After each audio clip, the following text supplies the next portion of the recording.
Well, joining us now via Zoom is Ben Lesser, Holocaust survivor and founder of the Zachor Holocaust Remembrance Foundation. Ben, good morning to you. Thank you so much for taking the time to speak with us. Good morning. Good It's my morning. pleasure. Welcome. Such an honor to be in conversation with you. You know, it takes an extraordinary amount of courage and vulnerability to share your story, and the depth by which we make that choice to share our story is very personal. You, for a long time, being a survivor of 4 concentration camps, you made that it was a choice to not share your story, but then something changed. What was that? Well, my grandson in 5th grade called me up. He says, Papa, my teacher heard that you're a Holocaust survivor, and she was wondering if you would come down to their school class and tell them about it. Until then, I didn't speak about the Holocaust. I didn't want my daughters to grow up feeling that they're different than any other American child. I wanted them to go to public school and mingle with other nationalities, and they had all kind of friends. But had they known, and if I would have told them about me, they might have felt a little different. And I wanted to prevent that. So when my grandson asked me, I had no choice. At that point, my kids were grown up. They had children of their own. And I figured it's time. So I was so surprised to see in the 5th grade, I was afraid to walk in. Why are you going to talk to 5th graders? And they gave me from 10 to 11 to speak. And I spoke from 10 to 11, from 11 to 12. The school bell rang for lunch, and none of the kids budged. They were like glued to their chairs. The teacher had to chase them out. And when they came out of the classroom, instead of going for lunch, they surrounded me with questions. And some of them just wanted to touch me, and they couldn't let me go. That's when I realized, Ben, you cannot keep silent. This world has to hear you. The story has to be told.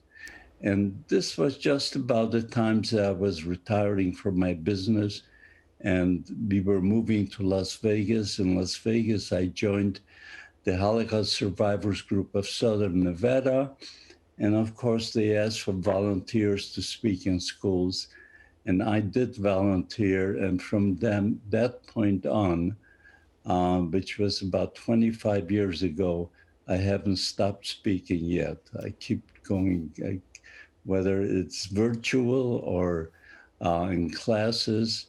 Nothing is stopping me, even to this date. Well, how lucky and fortunate are we that you have dedicated your life to making sure we never forget. You are a living witness, and your story is so very courageous and important, Mr. Lesser. You have dedicated your life to making sure now we don't forget, but you have written something that I wanted to ask you about. You said that the Nazis didn't start with killing. Can you elaborate on that? Of course. The Nazis, Hitler, they didn't start with killing. It all started with hate. Hate, propaganda, and this is how it began. Now the hatred has to stop. And this is what I'm trying to get across to youngsters in the school. Even as they're bullying a friend or is bullying somebody in the class, you make an enemy for life. And you don't want to graduate school and have a bunch of enemies out there. You never know what hatred can do. If you have an enemy who really hates you, anything could happen. So why not make friends? And if you see someone is being bullied, say something, tell someone. This has to stop, because the hatred that's going on in this world is unbelievable. It's like no one ever learned the lesson yet. But it all started with hate, and the hatred has to stop. You know, in the years following the Holocaust, the phrase, never again, became this universal goal to prevent future genocides. And there was this student opinion piece in the New York Times, and it was titled, "Do you think the world is getting closer to securing the promise of never again?" What do you say to that? Are we? Well, I don't think so. Because, after the Holocaust, you thought that the world is getting closer to being better, but there were other Holocausts, in different countries. And things are going on. And even right now in the United States and in Europe, I have noticed that the anti-Semitism is growing. And there's, especially with the internet, it seems like the anti-Semites and deniers of the Holocaust have a free hand, and they can just volunteer youngsters that they don't know better because they have not been taught in the school about the Holocaust. Many schools are just omitting it. Would I say the world is coming closer to? No. I don't like what's happening in the world today at all. Yeah, I think there are a lot of people, Mr. Lesser, that would agree with you. Just for our audience perspective, you arrived here at 18 years old. You had no skills, no education. You did not even speak the language, and yet here you are, a survivor, a father, a husband, telling your story yet again and again. What do you hope today, people hearing your story, most take away? Well, I hope, first of all, I want to tell people that while individuals can't always choose what happens to us, but whether it's a crisis or calamity, people can choose to either let it ruin their lives or to learn from it and move forward. It's essential to understand the consequences of personal choices. It's possible to let tragedy or trauma become a reason to stop living, but it's also possible to live through extreme circumstances and commit to a life that has meaning, a life that matters. Yes.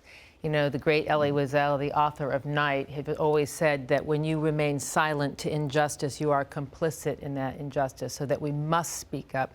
We're so fortunate to have you as a living witness here to share your story and to give us somewhat of a warning to never again forget what so many have gone through. Thank you so much, Ben Lesser, for sharing your story with us this morning. Can I say something else? Please. Please. Okay. I formed a foundation called Zachor Holocaust Remembrance Foundation.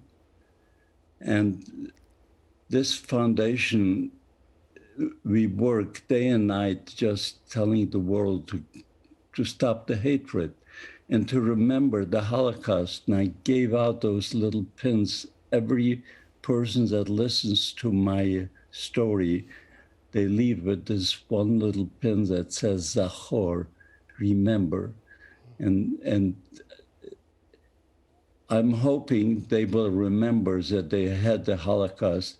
And if they don't wear the pin, they leave it in a jewelry box or in a drawer, and they have children of their own. Someday, I hope the kids will find it and they'll say, "Mommy or Daddy, what is this strange looking pin?" And hopefully the parent would answer, that means remember the Holocaust. There was a Holocaust. I listened to a Holocaust survivor. This to me is so important. And that's why the foundation was started, to keep the memory alive.